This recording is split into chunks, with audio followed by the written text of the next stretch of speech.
I stood in the doorway holding wine I'd chosen carefully. 8 women sat at the table. Every seat was taken. My mother-in-law looked up. "There's no seat for you here, Rachel." She didn't know the house was mine. After you finish this story, share your honest feelings in the comments. If you make it to the end, leave a red heart in the comments. I was 33 years old when I stood in the driveway of that house on a Saturday evening, holding a bottle of wine I'd chosen carefully at the store. The house rose before me, white siding catching the last light, black shutters framing each window like careful punctuation marks. My father-in-law had painted those shutters himself 4 years ago, standing on a ladder while I held it steady below. "Black gives it character, Rachel," he'd said. "Navy's too soft." He'd passed 3 months after finishing them. The November air in Charlotte carried that particular chill that makes you pull your jacket tighter. I'd driven this route every weekend for 4 years now. 20 minutes from our apartment, past the strip malls on Independence Boulevard, past the subdivision with the elaborate entrance sign, to this house on Maple Ridge Drive. The house that belonged to me. The house where my mother-in-law lived, without paying a single dollar in rent. Tonight was the 1-year anniversary dinner. A memorial gathering for the man who'd trusted me enough to write my name into his will. I walked up the front steps, the same steps I'd climbed every Saturday to check on repairs, to meet with contractors, to water the rose garden he and I had planted together in the backyard. The Red Eden variety. His favorite. The front door was unlocked. I pushed it open, stepped into the foyer. The smell of roasted chicken drifted from the kitchen. Voices murmured from the dining room. I walked toward the sound.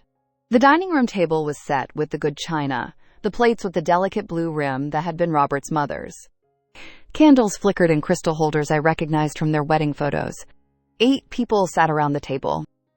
All women. All from Donna's church group. Their faces turned toward me with polite surprise. I scanned the table once. Twice. There was no empty chair.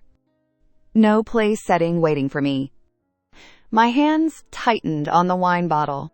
Donna sat at the head of the table, exactly where Robert used to sit. My mother-in-law. 63 years old, silver hair styled in that neat bob she got trimmed every 6 weeks at the salon on Providence Road. She taught high school English for 35 years before retiring. The kind of woman who corrected your grammar in casual conversation and called it helpful. She looked up at me. Her expression was cool, composed, the same face she probably wore when a student turned in late homework. "There's no seat for a woman like you at our family dinner," she said. The words hung in the air like smoke. One of the churchwomen glanced down at her plate. Another reached for her water glass. The woman across from Donna shifted in her seat. Heat crawled up my neck, but I kept my voice steady. "I'm family too," I said. Donna set down her fork, picked up her napkin, dabbed at the corner of her mouth with deliberate slowness, making sure everyone watched her pause. "Family is about shared values, Rachel," she said. "Your father was just a mechanic. You wouldn't understand what it means to come from an educated family." The word mechanic came out like something dirty. Something shameful. My father had been a mechanic for 40 years. Same shop on Central Avenue, 5 days a week, sometimes Saturdays when someone needed their car for a wedding or a funeral.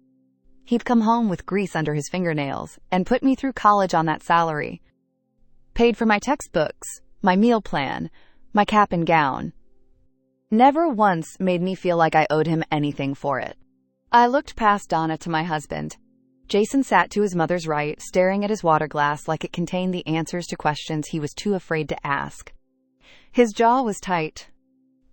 His hands were flat on the table, pressed against the white tablecloth. But he didn't look at me. Didn't say a word. The man I'd married 5 years ago was watching his mother humiliate me in front of strangers, and he couldn't even meet my eyes. I set the wine down on the sideboard. The bottle made a soft thunk against the wood. No one spoke. I turned and walked back through the foyer, out the front door, down the steps to my car. I didn't slam anything. Didn't raise my voice. Just left. In my car, I gripped the steering wheel and stared at the house through the windshield. The windows glowed warm yellow. Inside, they were probably already moving on, filling the awkward silence with small talk about the weather or next Sunday's sermon. I let myself cry for 2 minutes. Timed it on my phone. Then I wiped my face with the back of my hand, started the engine, and drove back to the apartment Jason and I rented on the other side of town. Something inside me had changed. Shifted. I wasn't sad anymore. I was done being understanding. 5 years ago, my wedding day, Donna had smiled at me like she meant it. The reception was winding down when she'd pulled me aside near the gift table. She'd handed me a card, the envelope thick and cream-colored, my name written across the front in her careful teacher's cursive. "My son chose well," she'd said. "Welcome to our family, Rachel." I'd opened the card later that night in the hotel room. Inside, she'd written a quote about love and partnership, signed it with her name and a small heart. I'd tucked it into our wedding album, kept it with the photos of the ceremony and the first dance. Now I wondered if she'd meant any of it. My father-in-law had been different. Robert Blackwell, 68 when he passed, retired structural engineer who could explain load-bearing calculations and also tell you which fertilizer would make your roses bloom twice in one season. He'd liked my father. Actually liked him. Not in that condescending way some people have when they're trying to prove they're not classist. Robert would come to our family barbecues and talk to my dad about carburetor adjustments and timing belts, asking questions like he genuinely wanted to know the answers. "Honest work is honest work, Rachel," Robert had told me once. We were kneeling in the backyard, planting those red Eden roses along the fence line. His hands were in the dirt, same as mine. "Don't let anyone make you feel small for where you come from." He'd made me feel like family. Real family. Not the conditional kind Donna offered. 4 years ago, on a Tuesday morning in March, Robert had collapsed in the driveway while getting the newspaper. Heart attack. Massive. The paramedics tried for 20 minutes but couldn't bring him back. The funeral was that Friday. Standing room only at the church. People from his old engineering firm, neighbors from 3 different decades, guys from the hardware store where he bought supplies for his weekend projects. Donna had stood at the front, accepting condolences, playing the role of grieving widow with perfect precision. Black dress, minimal jewelry, tissues tucked into her sleeve. The will was read the following Tuesday. Kevin Chen, Robert's lawyer and friend, had called us to his office downtown. The conference room smelled like lemon furniture polish and old paper. The air conditioning was set too cold. I remember wrapping my arms around myself, trying not to shiver.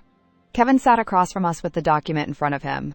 Navy blue folder, Robert's name typed on a white label. He'd opened it carefully, like he was handling something fragile. "Most of this is straightforward," Kevin had said. "Personal effects, savings accounts, the usual distribution." Then he'd turned to Section 3. "The property located at 428 Maple Ridge Drive, Charlotte, North Carolina," he read, "is bequeathed to Rachel Winters in fee simple absolute."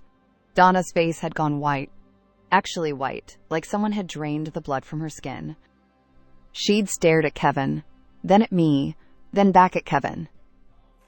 "There must be a mistake," she'd said. Kevin had shaken his head slowly. "No mistake," he'd said. Robert was very clear about this.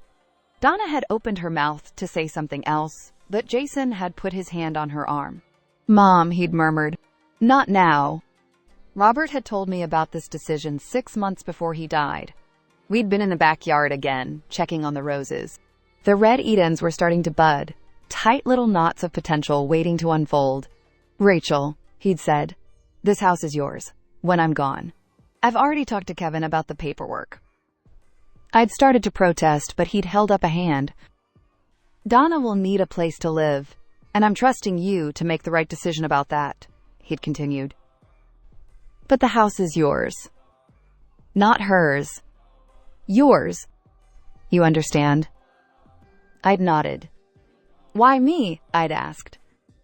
"Because you'll do what's right," he'd said. not what's easy. After the will reading, walking out to the parking lot, Donna had been silent. Jason had driven us home. I'd sat in the back seat, watching the city slide past the window. That evening, I'd gone to Donna's house.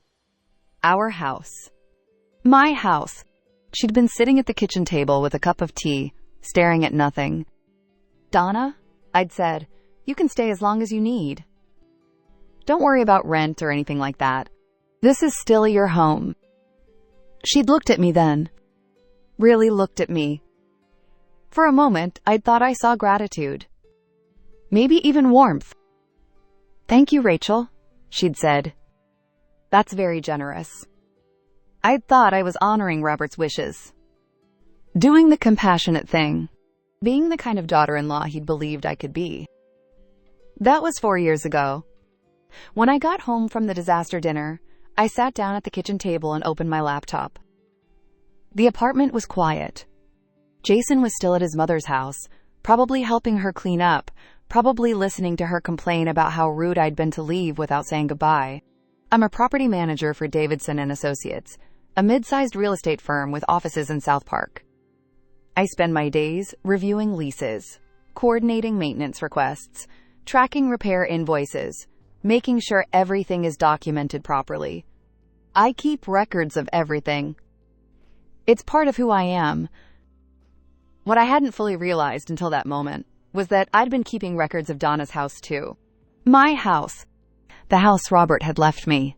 I pulled up my personal finance spreadsheet, the one I used to track our apartment rent, utilities, groceries, all the mundane expenses of daily life. Created a new tab at the bottom. Labeled it Maple Ridge. Then I opened my email and started searching. The first invoice I found was dated June 2020. 3 months after Robert's funeral. Prestige Roofing and Repair. I remembered that day clearly. It had stormed the night before, one of those spring thunderstorms that rolls through Charlotte with dramatic violence and then disappears. Donna had called me at work the next morning. "Rachel, there's water coming through the ceiling in the master bedroom," she'd said. "It's dripping onto the carpet. You need to do something."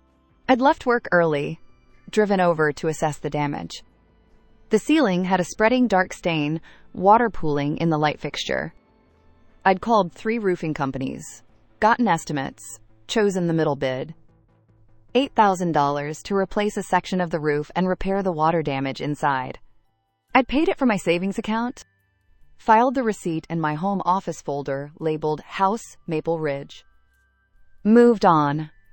Donna had been in the kitchen when I'd come over to tell her it was fixed. Drinking tea. Reading a book. She'd looked up when I walked in.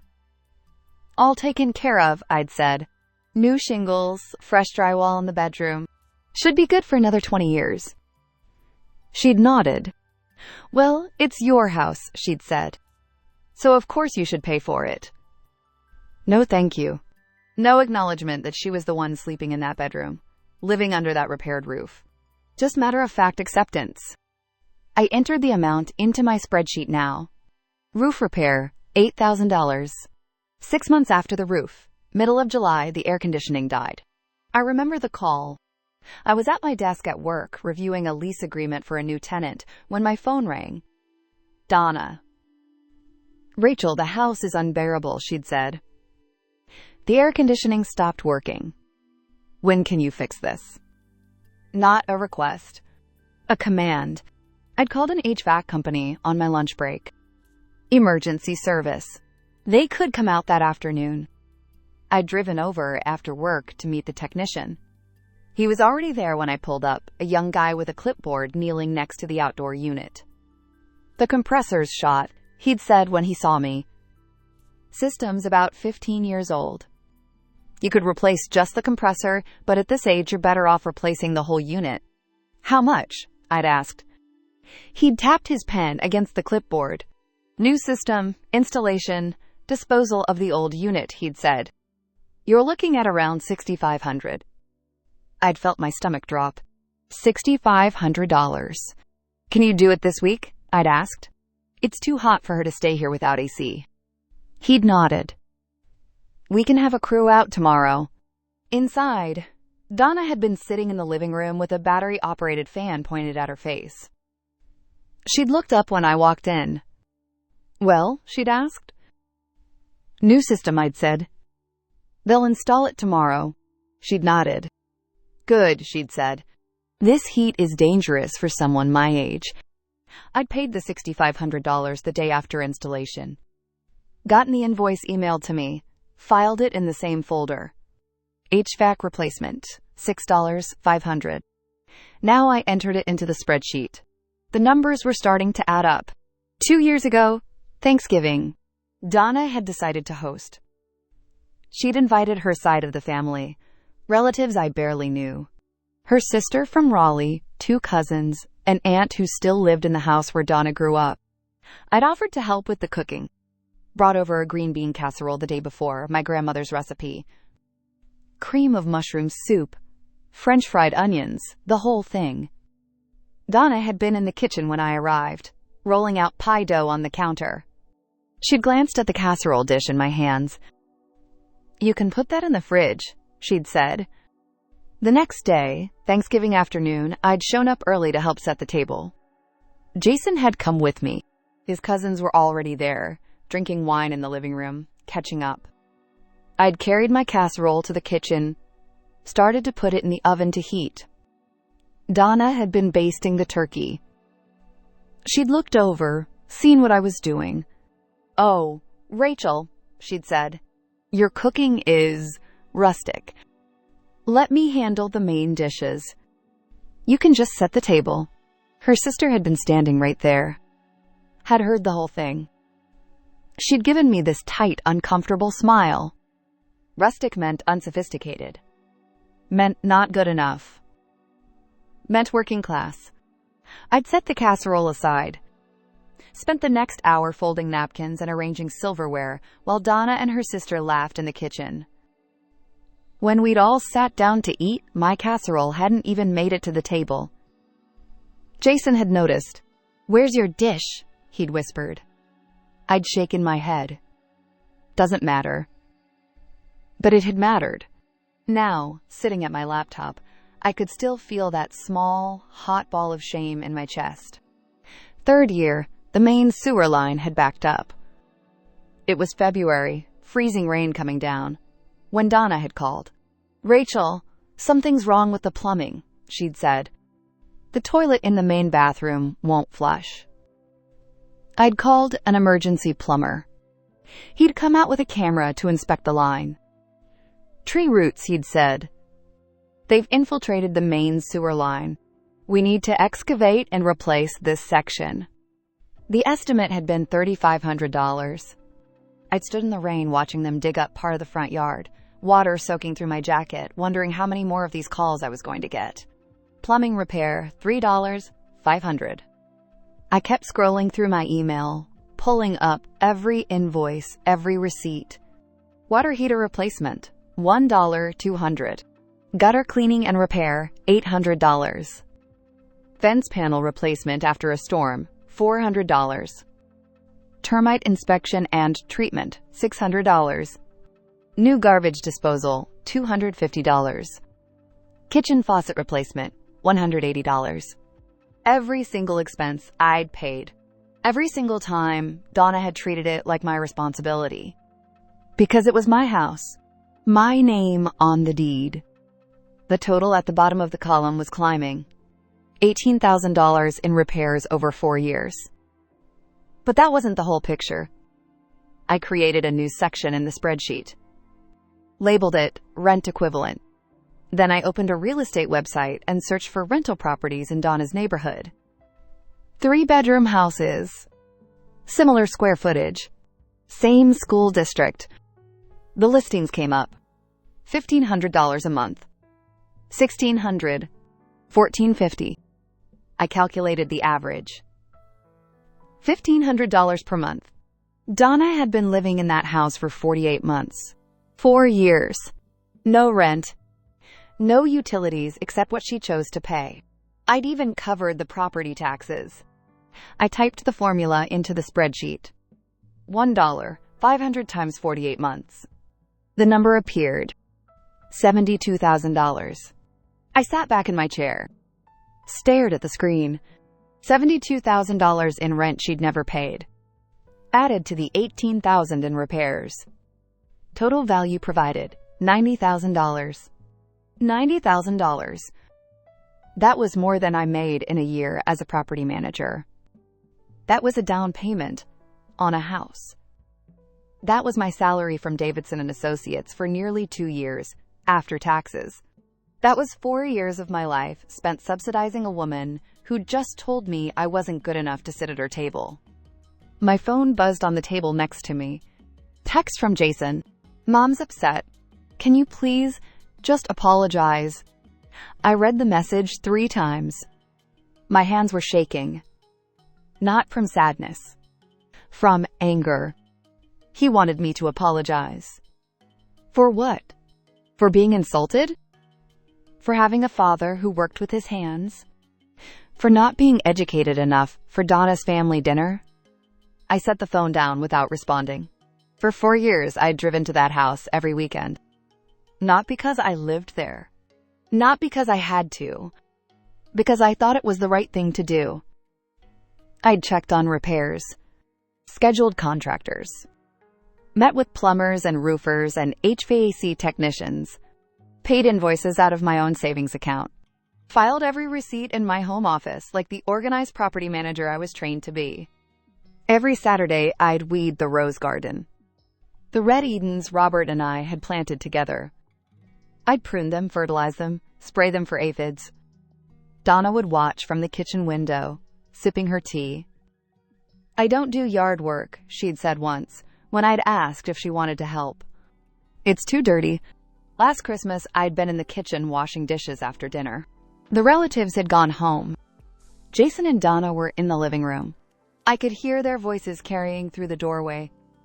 Your father would have wanted you to marry someone from a better background, Donna had said. Someone whose father didn't spend his life under cars. I'd stood at the sink, hands in soapy water, frozen. Jason had murmured something I couldn't make out. Probably agreeing with her. Probably nodding along. I'd finished the dishes in silence. Driven home alone because Jason wanted to stay and keep his mother company. And tonight, she'd looked at me in front of her church friends and said I didn't belong. At a memorial dinner, for the man who'd written my name into his will. The man who'd trusted me with his house. I opened a new browser window. Typed, Kevin Chen, real estate attorney, Charlotte. His firm's website came up. Chen and Associates, specializing in property law, estate planning, real estate transactions. I clicked on the contact page. Started typing an email. Kevin, I need legal advice about a property I own. Can we meet this week? Rachel. I stared at the message for a long moment. Then I hit send. His reply came through within an hour.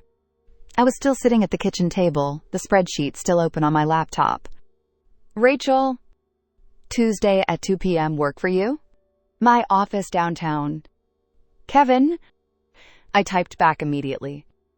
I'll be there. Last Christmas, after that comment about my father, I'd gone home and pulled out our wedding album. Found the card Donna had given me on our wedding day. Read it again. My son chose well. Welcome to our family. Had she ever meant it? Or had Robert been the only thing keeping her civil? The weekend after Robert's funeral, I'd brought over groceries. Milk, bread, eggs, coffee. Things I thought Donna might need. She'd been sitting at the kitchen table, still in her bathrobe, even though it was 2 p.m. I'd put the groceries away in silence. Made her a cup of tea. Sat down across from her.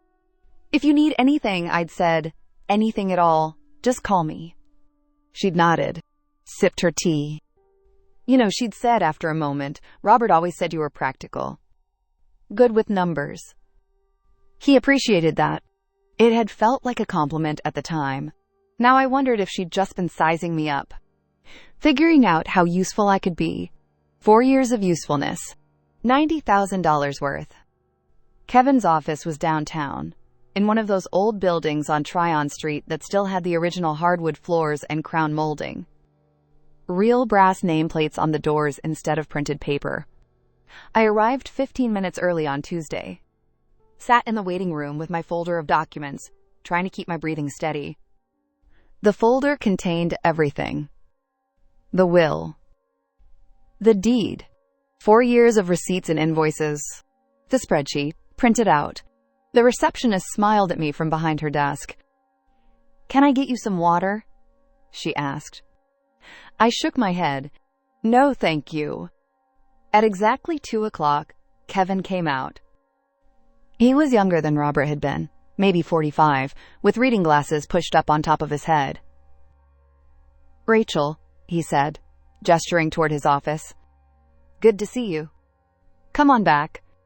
His office had floor-to-ceiling bookshelves, law volumes organized by year and subject. A window overlooked the street below. He sat down behind his desk, folded his hands. "What's going on?" I handed him the will first. The copy I'd kept in my filing cabinet for 4 years, the edges starting to wear from how many times I'd unfolded it. Kevin put on his reading glasses. "Read section 3, paragraph 2. Then looked up at me.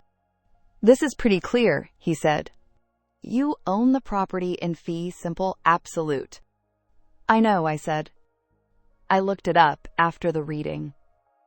Fee simple absolute means complete ownership. No conditions, no time limits, no shared interest. He nodded. "That's exactly right." "So what's the problem?" "My mother-in-law has been living there rent-free for 4 years, I said. "I let her stay because I thought it was what Robert wanted. What I should do. But she's made it very clear that she doesn't respect me. And I'm done subsidizing her." Kevin leaned back in his chair. "You want her out." "I want to sell the house," I said. "And I want to know what my legal options are." He picked up a pen. Started taking notes on a yellow legal pad. "She's what we'd call a tenant at will," he said. "Since you don't have a written lease, she's essentially living there with your permission. You can revoke that permission at any time." "What's the process?" I asked. "In North Carolina," he said, "for a tenant at will, you typically need to give written notice. Usually 60 days is standard, though the specific timeline can vary. You'd give her notice that you're selling the property and she needs to vacate." "What if she refuses?" "Then you can file for eviction," he said. "But honestly, most people leave once they realize they don't have a legal leg to stand on." "What if she fights it?" "Gets her own lawyer?" Kevin shrugged slightly.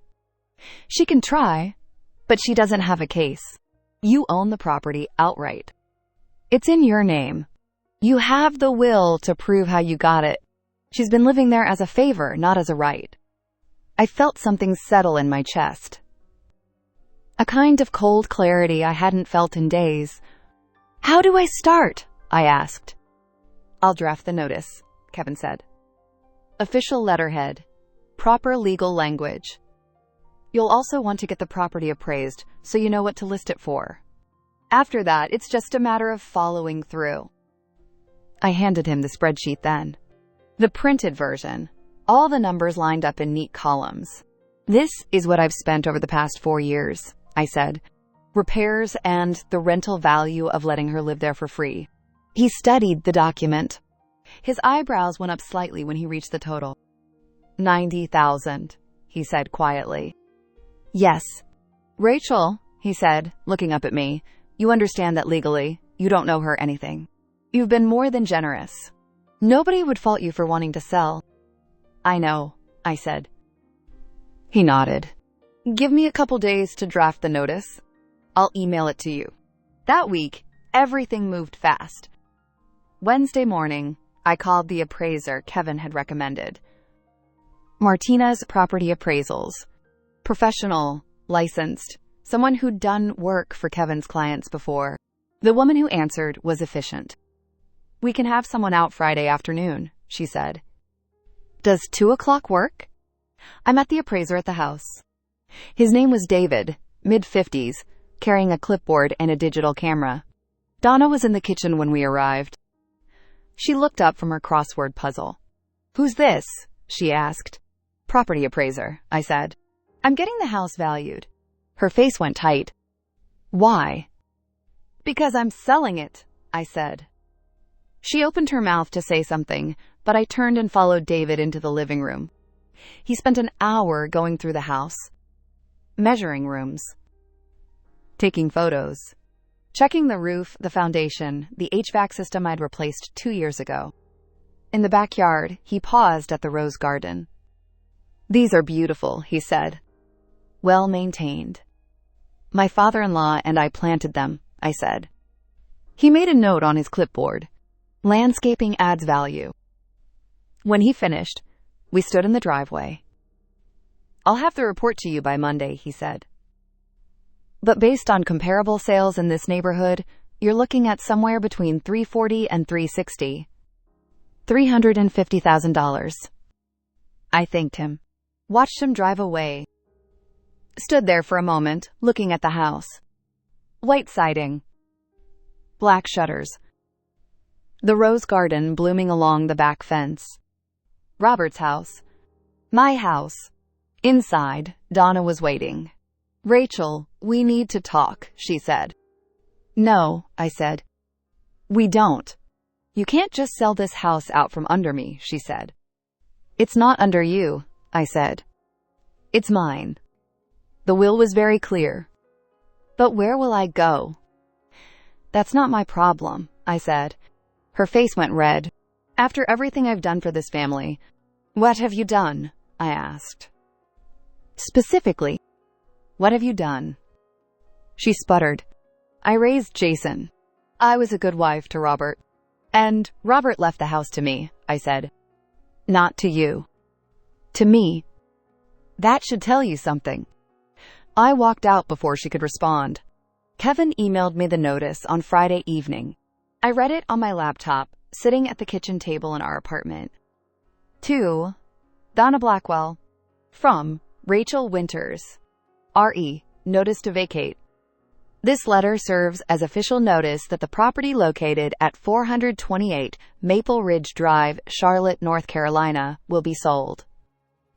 You are required to vacate the premises within 60 days of receipt of this notice. As owner of the property, I am exercising my legal right to sell. Your occupancy has been at will, and that arrangement is now being terminated. Please make arrangements for your belongings and coordinate your move-out date. If you have questions, please contact my attorney Kevin Shen at the number below. It was formal, legal, final. I printed 2 copies, one for Donna, one for my records. That night, Jason came home late. He'd been spending more time at his mother's house lately, checking on her, listening to her complain about me, probably. He dropped his keys on the counter, let out a long sigh. "Mom's really upset," he said. "I'm selling the house," I said. He turned to look at me. "What?" "I'm selling the house," I repeated. "The one your father left to me. Your mother has 60 days to move out. Rachel, you can't just—" "Yes, I can," I said. "It's my house. My name is on the deed." "Your father put it there." "She's my mother," he said. "She doesn't have anywhere to go." "She has a pension," I said. "She has savings. She can afford to rent an apartment." "This is her home," he said.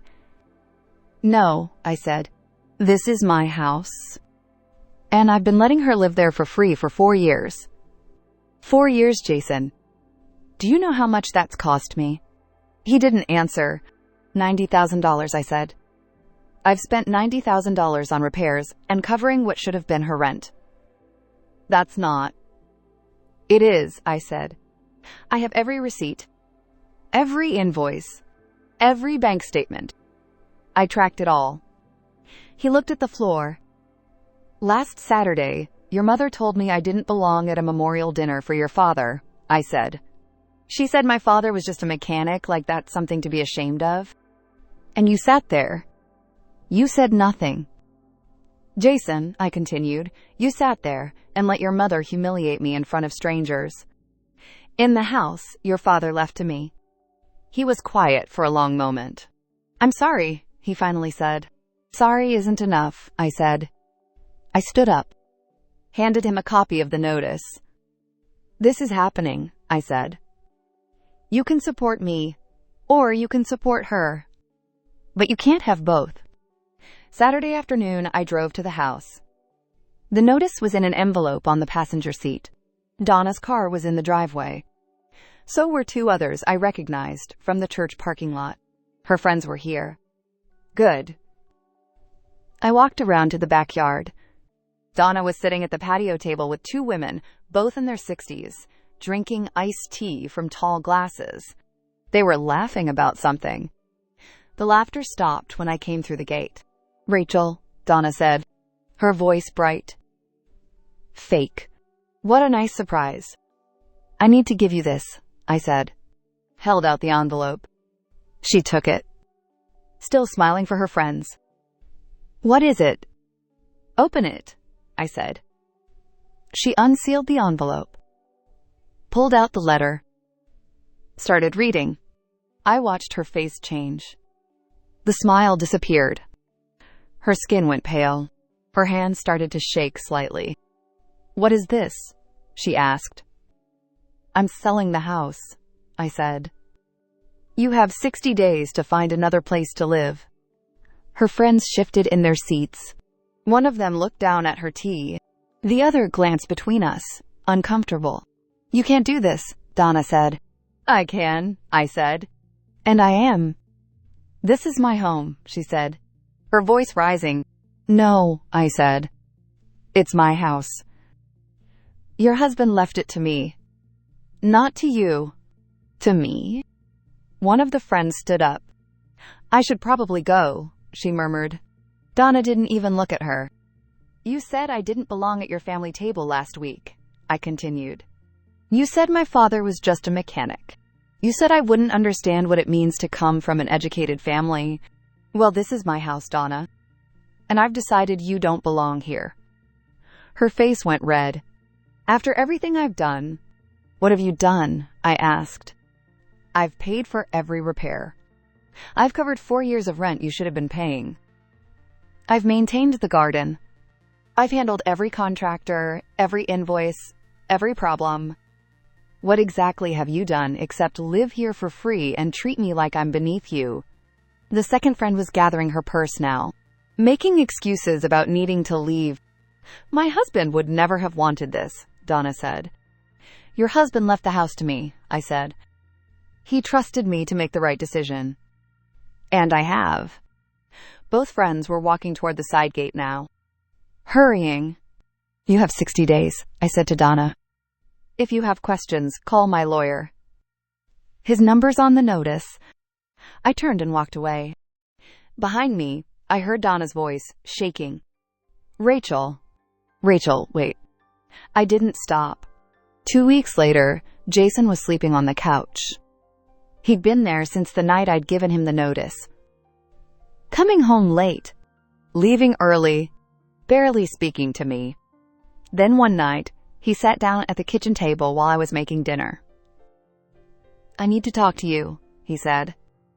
I kept chopping vegetables. Go ahead. I got a call from a lawyer today, he said, representing my mom. I set down the knife. And?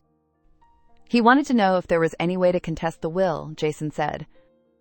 Any way to prove my mom should have gotten the house instead of you.